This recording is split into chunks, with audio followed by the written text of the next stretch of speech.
Programa Sul de Minas em Foco, e agora nós vamos falar de um tema importante, um tema polêmico, que é violência infantil. Hoje nós estamos recebendo aqui a presença do professor Félix Carlos Ocares Bazzano, que é magnífico reitor da Univas e também cirurgião pediatra, e da Maduca, que é do Conselho Tutelar aqui de Pouso Alegre. E você pode participar. Agora nós também estamos pela Rede Mundial de Computadores. Todo o país pode acompanhar nosso programa através do tvlibertas.tv.br. Você que está aí de qualquer região pode ligar, pode participar também.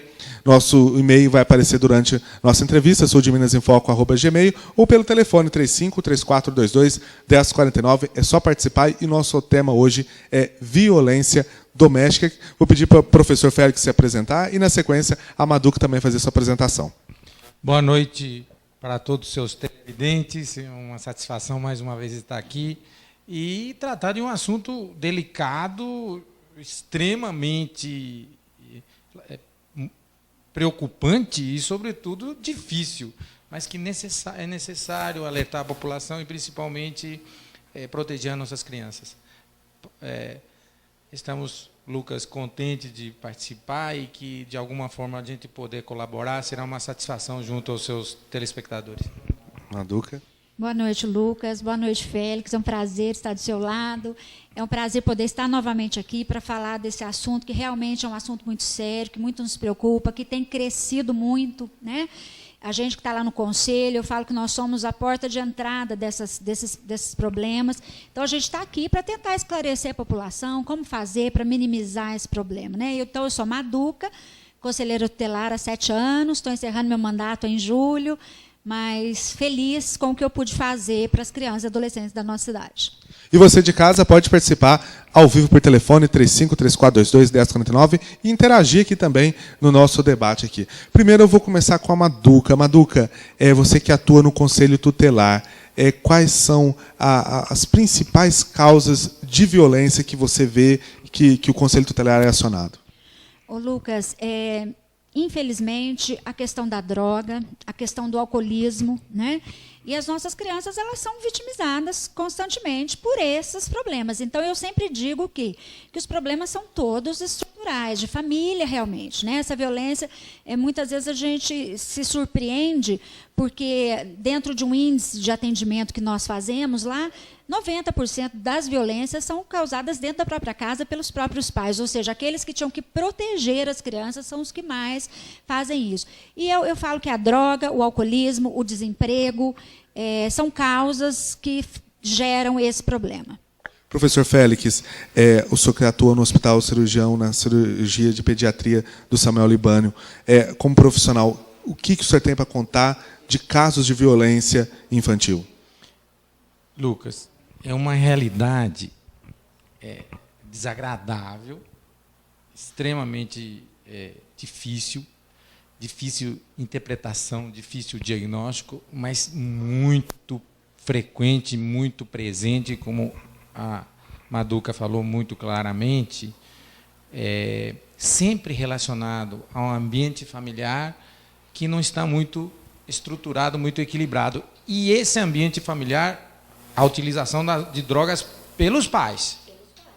E que, evidentemente, desencadeia uma reação ao coitado do filho que não tem nenhum tipo de reação e somente uma sequela em relação a isso. Lucas, as lesões são as mais diversas. Veja só, é difícil a gente até falar, mas bater, hematoma, equimose, lesão traumática, fratura. Eu tenho visto assim com uma certa frequência lesões por cigarro. Tem isso? Tem queimaduras. Eu tenho exemplo de queimaduras com água quente, certo? Lesão literalmente na criança, exagerando, escaldando a criança, vamos dizer assim. Então, são as mais diversas. A gente tem, muito frequentemente, o que a gente chama da síndrome do bebê sacudido. É aquela mãe que chega com aquele pai, principalmente, assim, totalmente desorientado, e sacode a criança a um extremo que causa lesões assim das mais diversas, tanto intracerebrais, intrapulmonares, intraabdominais, esqueléticas, de membros, pernas, braços, enfim. São das mais diversas e das mais absurdas. Porque, afinal de contas, a minha irritação é tanto quando eu vejo uma criança que tem um efeito de uma lesão dessa natureza, vindo principalmente do ambiente familiar ou da violência, porque a gente está falando do ambiente familiar, mas a violência também muito na rua. A Maduca deve concordar comigo que a gente vê isso muito na rua. Adolescentes, pré-adolescentes, essas crianças menores são os que mais sofrem. Né? Adolescente e pré-adolescente, de alguma forma, conseguem se defender. Mas as crianças de meses, as crianças de poucos anos, as evidências são muito dramáticas. Mas a lesão física, Lucas, não é tão alarmante quanto o trauma psicológico que se estabelece nessas crianças, que, na maioria das vezes, é permanente. E isso realmente é muito, muito grave, muito difícil e precisa de uma estrutura, não só do ponto de vista médico, quanto do ponto de vista social, do ponto de vista familiar, do ponto de vista psicológico, e da estrutura, vamos dizer assim, pública, para a gente proteger essas crianças. Logicamente, nesse aspecto, a Maduca domina muito mais do que eu. Maduca, esses casos que o professor Félix elencou, você já presenciou alguns deles, ou é constante isso, até para o pessoal de casa ter uma noção, ter uma ideia? Infelizmente é constante, Lucas. A gente já presenciou muitas vezes, porque a população, graças a Deus, a população ela tem denunciado, né? E a gente pede isso mesmo. As denúncias podem ser anônimas.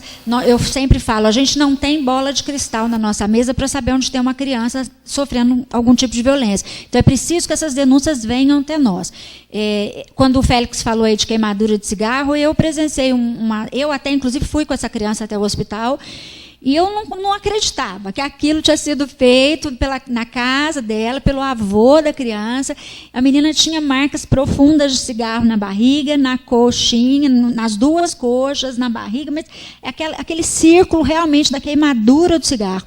E tudo isso porque os pais trabalhavam, ela ficava na casa dos avós e o avô não tinha paciência, porque é uma criança, corre bem. Então, a forma dele inibi-la, dele coibi-la, era queimando.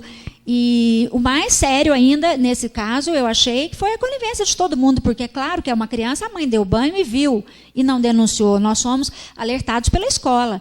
Ou seja, nesse caso, toda a família teve que ser punida em relação a isso. Então, infelizmente, Lucas, é muito grave mesmo, é muito séria essas situações, e as situações vêm até o Conselho através de denúncias. E aí nós temos que fazer todo aquele trâmite de proteção, encaminhamento para a Justiça, polícia, promotoria, levar ao hospital, fazer exame de corpo de delito, né, acompanhar os pais ou responsáveis.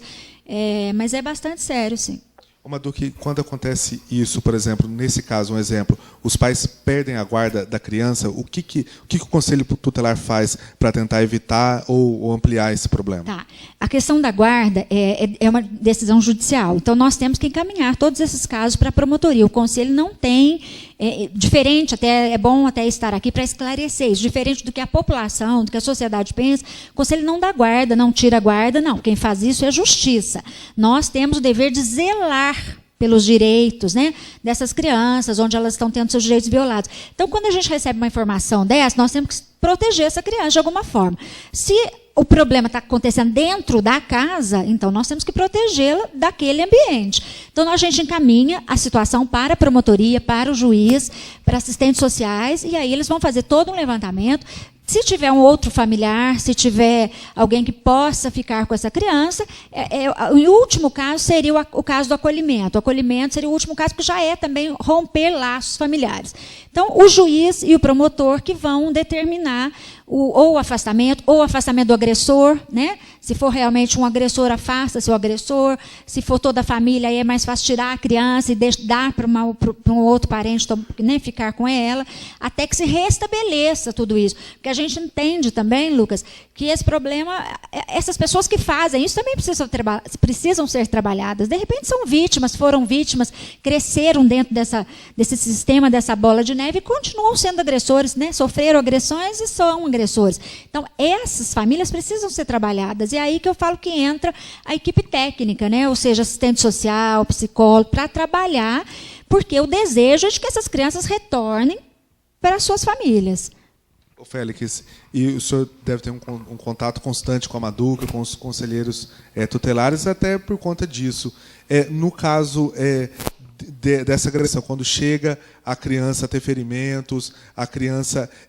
Qual que é a primeira reação? Geralmente é o pai que traz, é a mãe que traz, é o conselho tutelar que traz. Como que lá no hospital o senhor como médico faz essa interlocução?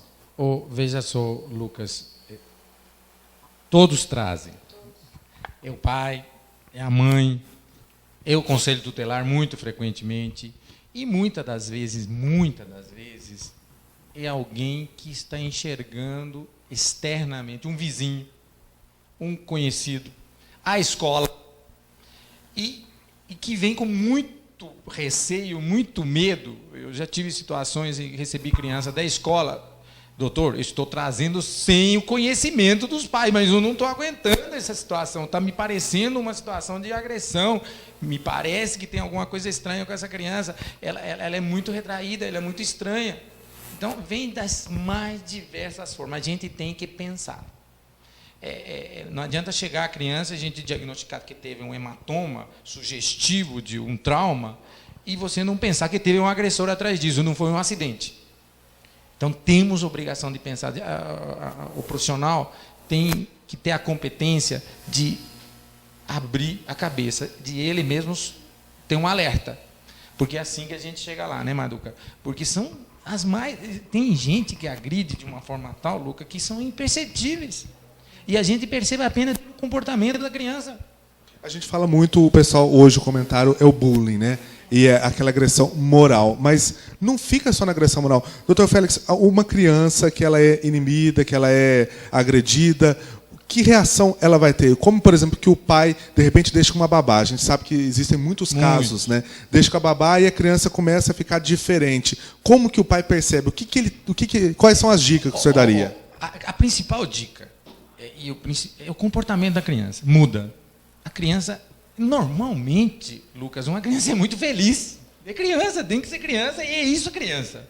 A criança muda o comportamento. Ela começa a ficar retraída, ela começa a ficar desconfiada, é uma criança extremamente irritada, é uma criança que para de comer, é uma criança que mostra sinais de que não está bem. É muito típico, mudança de comportamento para qualquer direção. É evidente que isso leva a pensar numa situação que possa chamar atenção em relação à violência. Lógico que quando uma criança já normalmente é retraída, normalmente é tímida, é mais difícil você perceber. Mas quando essa situação se torna extremamente evidente e a criança cada vez mais se retrai, cada vez se esconde, a criança chega a esconder, você tem que perceber que aí pode não ter uma agressão unicamente física. E às vezes não tem agressão física, né, Maduca? Às vezes é agressão de ordem psicológica. O famoso bullying é muito violento. A criança sente muito isso, percebe muito isso. Ela é extremamente sensível. E os pais percebem, Maduca e Félix, fica aberta essas duas perguntas para vocês. Os pais, às vezes, percebem, por exemplo, que uma palavra que eles falam para a criança pode reverter em problemas sérios no futuro? Olha, Lucas, muitas vezes não. E uma situação que a gente enfrenta muito no Conselho Tutelar, que a gente está sempre buscando orientar esses pais, é a questão dessa violência psicológica, né? E a tão famosa alienação parental. O que acontece? Os pais separados hoje. A gente recebe muito isso lá no Conselho. Então, a mãe chega lá, olha, meu marido não paga pensão, então ele não vai ver a minha filha. E isso não pode. O que a gente tem que colocar para os pais é que o que não deu certo foi o relacionamento marido-mulher. A criança ela tem que estar isenta dessa situação, ela tem que estar excluída porque ela ama tanto o pai quanto a mãe.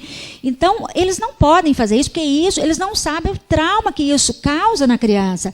Eu, antes de ser conselheira tutelar, a vida toda eu fui professora, e professora de primeira série, inclusive das crianças do Félix. A vida toda trabalhei com crianças, e é evidente, a gente percebe isso, é um trauma que a criança carrega para o resto da vida dela.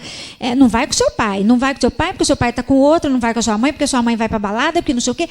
A criança é uma criança, ela tem que viver, ela tem que sorrir, como o Félix falou, ela tem que estar fora desse tipo de situação. Então, o não pagamento de pensão, isso aí vai buscar na justiça. A justiça tem como cobrar essa pensão. O não pagamento de pensão, a questão das visitas, de horário, tudo isso tem que ser resolvido. Eu penso assim, que esses pais têm que pensarem única e exclusivamente no que vão produzir na cabeça dos filhos, né? E, infelizmente, Lucas, isso é muito sério, a gente recebe muito essa situação. Hoje, inclusive, eu tive uma reunião na parte da manhã lá na escola profissional, um curso que a gente está fazendo, e hoje quem nos deu uma palestra foi a Rita Rezec, diretora da PAI, lá de Santa Rita. E ela falou muito sobre essa questão, sabe? Eu saí de lá disposta realmente a começar a escola de pais aqui em Pouso Alegre. Eu estou me desligando do Conselho Tutelar em julho, amo essa causa pela qual eu estou militando aí há 7 anos, e eu acho que uma escola de pais realmente precisa, principalmente para esse tipo de pais que a gente atende diariamente. Como seria isso? Então, essa escola de pais seriam reuniões onde vários pais se encontram e a gente convidaria profissionais para falar. Por exemplo, cada semana um profissional falaria. Porque hoje, por exemplo, nós discutimos lá a questão da felicidade para as crianças. O que é ser feliz? Então, muita mãe que sai para trabalhar e deixa os seus filhos, acaba achando que, para suprir aquela falta dela do dia todo, então tem que comprar. Vamos dar roupa, blusa de marca, calça. E isso a gente está transformando esse menino lá na frente, sei lá no quê, né? Porque ele vai querer tudo. Então ele tem que entender, e a mãe também, mas para a mãe se torna difícil. Então, assim, com atividades, com uma mãe ouvir a outra, com trocas de experiências, um falando. Então, eu saí de lá hoje com essa missão. Eu quero abrir a Escola de Pais de Pouso Alegre. A gente tem uma participação ao vivo aqui por telefone. Boa noite, quem fala? Boa noite, é Vera Lúcia. Vou pedir só para o Nelson aumentar um pouco o retorno. Maria Lúcia, é isso? É Vera. Vera Lúcia? É isso mesmo. Pode fazer a sua pergunta, Vera. Então, eu gostaria de perguntar assim, que eu sou separado, entendeu? Só que o pai das minhas meninas sempre vem aqui bêbado no portão da minha casa, entendeu? Armado, sim, as crianças veem as coisas, entendeu? Ele tem direito de ver as crianças ou não? Bom, dessa forma, armado, bêbado, eu acredito que não, né, Vera? Eu acho que aí é até uma questão de proteção dessas crianças. Então, eu acho que você deve levar isso ao conhecimento da justiça, porque a justiça vai poder fazer com que ele vá ver as crianças no momento em que ele não esteja assim. Ele tem que as crianças têm que ser privadas desse tipo de situação. Ele tem direito a ver as crianças? Tem. Ele é o pai. As crianças têm direito ao convívio dele? Tem. Mas, porém, de uma forma, vamos dizer assim, saudável, né? Para a criança não é bom ver o pai bêbado, o pai armado, o pai... É um risco, inclusive, né? Então tá bom, obrigada. Tá ok, viu? Vera, obrigado pela sua participação. Você de casa também pode participar. Professor Félix? Eu quero enfatizar o que a Manduca falou a respeito dessa situação bastante comum. Hoje em dia, Lucas e Manduca sabe muito bem, o fato da gente ter pais separados é extremamente comum. E mais de um casamento, às vezes com filhos aqui e lá. Gente, coitada das crianças, as crianças não têm culpa. Elas amam os pais, não importa se homem ou mulher, não importa quem que seja. Lógico que existe um relacionamento que não deu certo, um relacionamento que acabou, um relacionamento que, eventualmente, de um lado ainda existe, mas do outro já não tem aquele calor que no início existia. Enfim, no entanto, os filhos são de ambos, o DNA é de ambos.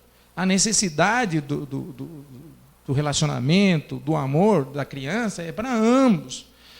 existe a dificuldade entre os pais, como a Duda deixou bem claro. Gente, vão na justiça questionar todas as possibilidades, mas deixem as crianças amar ambos, se relacionar com ambos, serem felizes com ambos. É totalmente possível, independente da condição que essa criança, esses adultos estejam. Eles precisam entender que a criança é um ser em crescimento, em amadurecimento, e precisa de paz, precisa de amor, precisa de liberdade. E para isso é que mutuamente os pais, os genitores, compreendam que precisam ceder para seus filhos serem felizes. Então, enfatizando muito fortemente isso, porque isso é muito comum. Olha só que essa pergunta, é altamente constrangedora. Um pai de família, um pai apenas chegando na casa da ex-mulher, ameaçando, armado, isso aí tem que ir para isso aí, caso de polícia. Porque a criança não pode ver isso, a criança não tem que sentir isso, a criança tem que ver o pai, como a Manduca claramente deixou, no momento de sobriedade, de equilíbrio. Mas o pai precisa, de qualquer maneira. Agora, tem que haver entendimento entre as famílias, tem que haver entendimento entre as pessoas. O discernimento é fundamental. Pessoal, a gente continua com o assunto violência infantil, mas daqui a pouco, após os nossos apoiadores culturais, não saia daí, a gente vai abordar agora uns temas mais profundos. Você não pode perder esse assunto, a gente volta já.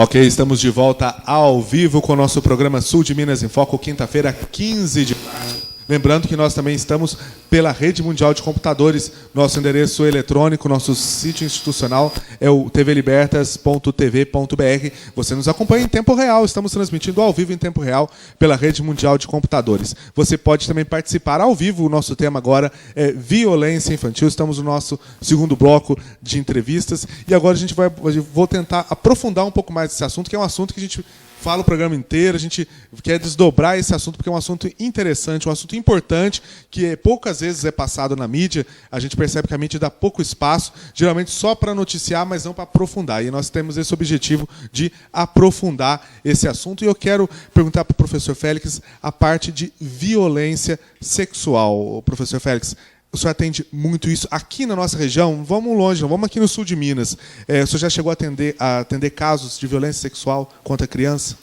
Frequentemente. Frequentemente? Frequentemente. É um assunto, assim, assustador, certo?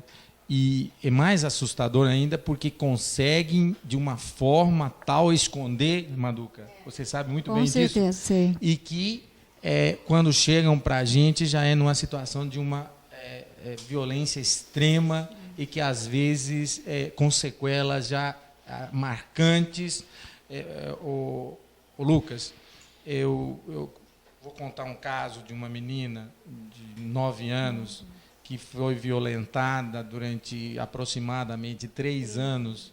E após 3 anos. 3 anos. E após 3 anos chegou para a gente com uma lesão genital, assim, absurda, próxima digamos assim, a coisa inacreditável, e que ninguém tomou conhecimento, e às vezes com anuência, porque era um padrasto.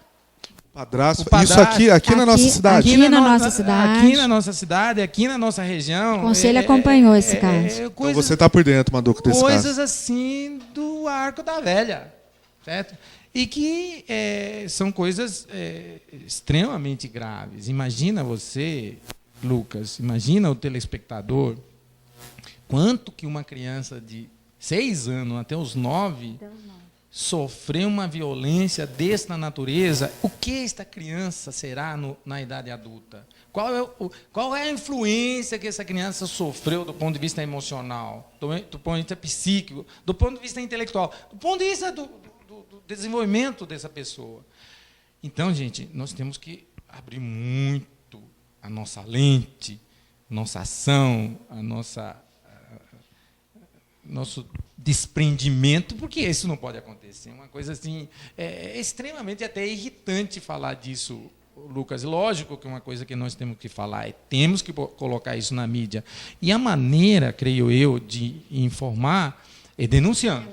E essa não tem outra forma. Porque, normalmente, o bandido ele é um esperto no assunto. Ele se esconde de uma forma tal que, quando chega para a gente, sempre chega nas situações críticas. Só aquele ditado que o bandido mora ao lado, não, hoje mora dentro. Exatamente. Maduca, eu gostaria também uma opinião sua a respeito, porque eu creio que você convive muito com isso. Convivo, Félix. E você falando desse caso, na hora já me veio...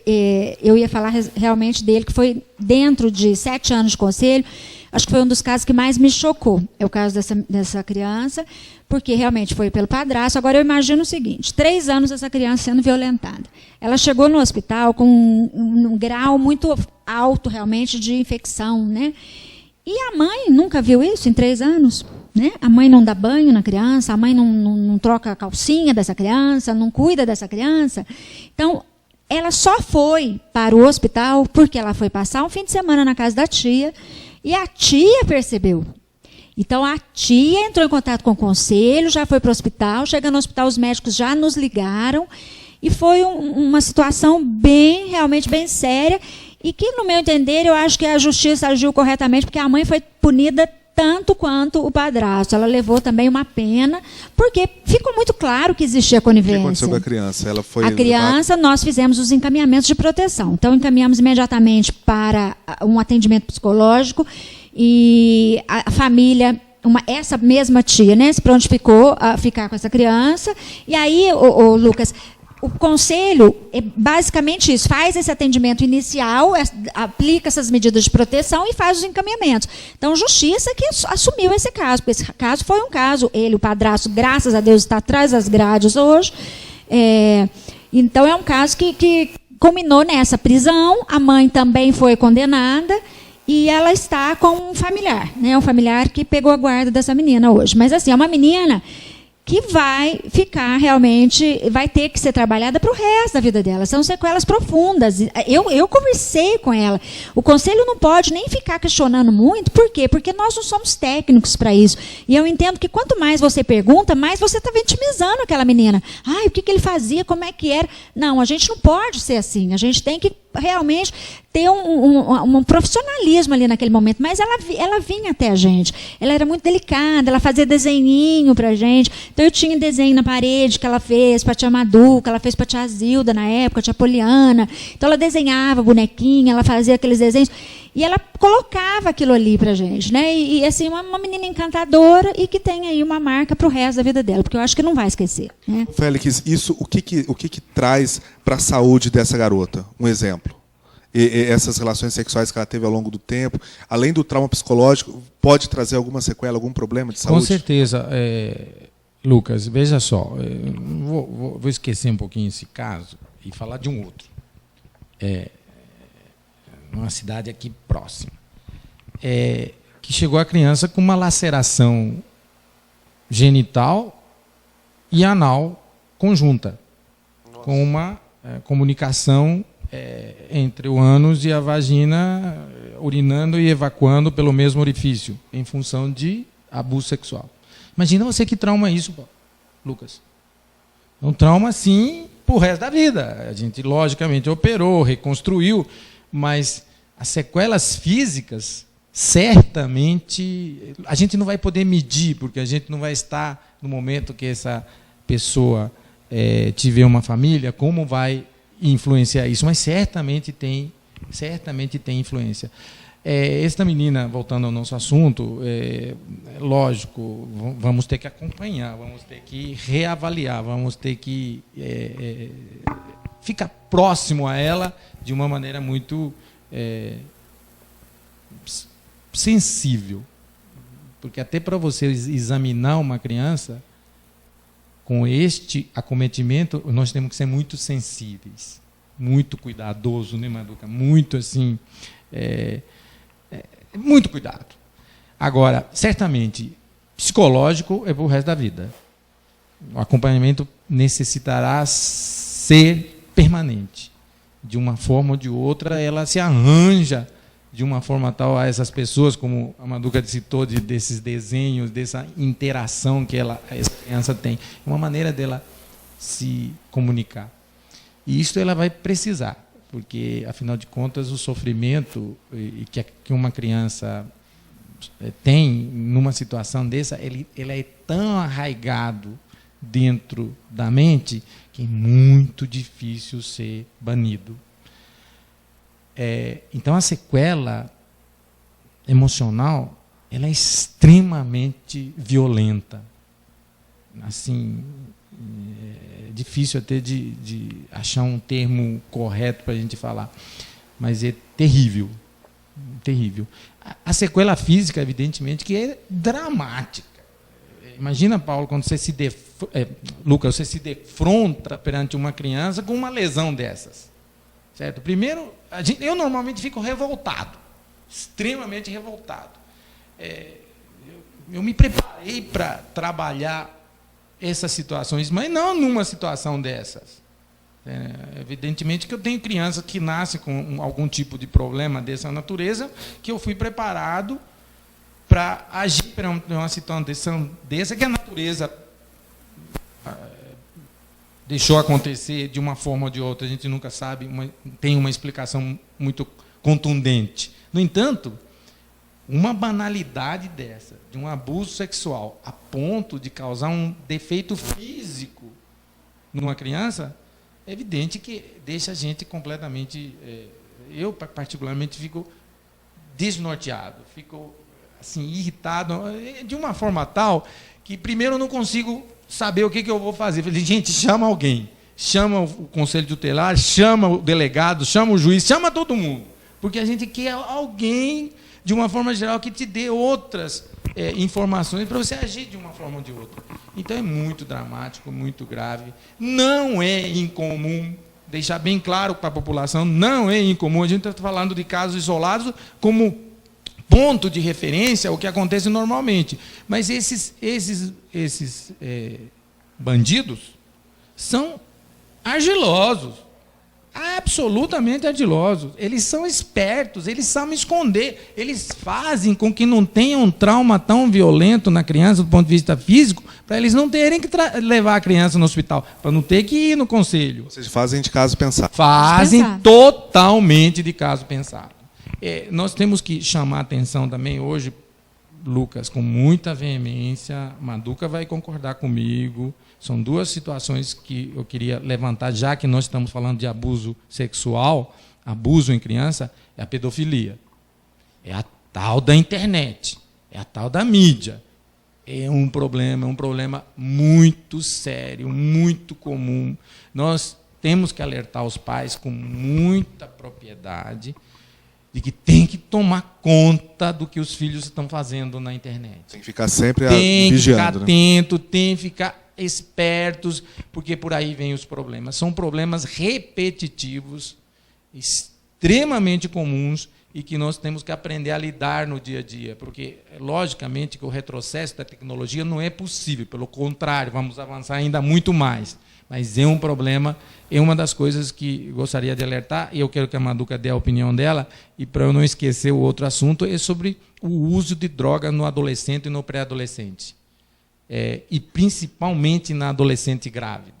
E depois você me cobra, eu vou te contar um caso muito recente que nós tivemos aqui no nosso hospital, no Hospital das Clínicas Samuel Libani, de um caso de uma adolescente que utilizou drogas grávida. Então, esse caso que você está falando da internet, Félix, ontem nós recebemos um caso de um celular que foi apreendido na escola, e as cenas de sexo com uma menina de 12 anos, assim... Gravaram no celular. No celular, e o celular passando de mão em mão dentro da escola. E sexo, assim, total. Mas era adolescente ou adulto? Aproximadamente 12 anos de idade, mas a gente não sabe se isso foi copiado da internet, aonde foi, quem é, entendeu? Mas isso estava na mão de alunos na escola, um passando para o outro. Isso aqui em Pouso Alegre. Aqui em Pouso Alegre, exatamente. Então, assim, realmente muito complicado, a situação realmente está... os pais, infelizmente, Infelizmente mesmo, eu digo isso, acabam que estão terceirizando os seus filhos, né? Acham que quem tem que educar é a escola, quem tem que educar é o conselho tutelar. Não, quem tem que educar são os pais têm que impor limites, impor regras, falar o que pode, o que não pode. Eu não consigo acreditar, e recebo isso quase todos os dias, uma mãe que chega... Maduca, eu não dou conta, mas aí eu não dou conta quando eu olho, estou achando que ela não dá conta de um adolescente de 16, 17 anos, quando eu olho 11 anos, 10 anos, eu não dou conta. Trouxe aqui para vocês. Espera aí, existem limites para tudo. O Conselho Tutelar não pode sobrepor o papel dos pais, a responsabilidade é deles. Então, eu acho que está faltando isso, viu, Lucas? Essa conversa, essa abertura, esse diálogo com os filhos. Porque a internet ela é muito boa, realmente, para você... Eu faço faculdade, novamente estou fazendo outra faculdade, tenho um filho que mora fora do país, então através disso eu converso com ele. Excelente, então tem coisas muito boas, mas também tem coisas que não são boas. E aí tem que haver esse limite, tem que haver esse cuidado dos pais, né? Os pais não podem achar, porque infelizmente também eu vejo isso, as mães que trabalham fora, os pais trabalham, chegam cansados, então... acham que o filho está quietinho porque está na internet, que bom, vou deitar e descansar, mas não está vendo o que o filho está fazendo. E hoje você assiste tudo, você vê tudo, é tudo permitido dentro da internet. A partir do momento que você consegue acessar um site ali, você vê tudo. E essa questão da violência sexual, o que eu posso dizer, assim, que realmente é mais comum do que vocês imaginam. Foi o que eu estava falando no intervalo, é só estando mesmo, aonde a gente está, eu como conselheiro, Félix como médico, pediatra, para saber realmente do que acontece. Antigamente eu achava também que era só coisa de televisão, lá da Atena, como você falou, não. Pouso Alegre, infelizmente, casos muito sérios, casos muito tristes, e a gente tem que estar atento, e eu peço mesmo a toda a população, aos vizinhos, tios, parentes, porque eu acho que a omissão torna a pessoa tão criminosa quanto. Eu estou sabendo, mas não vou falar porque eu tenho medo, porque eu tenho isso. Torna a pessoa tão criminosa quanto. Nós temos que pensar que as crianças não pediram para nascer, elas não escolheram pai, não escolheram mãe, não escolheram família, não escolheram. Então, elas têm que ter o direito, realmente, a crescer de forma saudável. Né? Sexo com criança, não dá para entender. Crime. A gente vai dar uma pausa, daqui a pouco o Félix volta, a gente volta às considerações finais, e o professor Félix vai falar do caso da gravidez aí, com o uso de drogas, mas depois dos nossos apoiadores culturais, a gente volta já.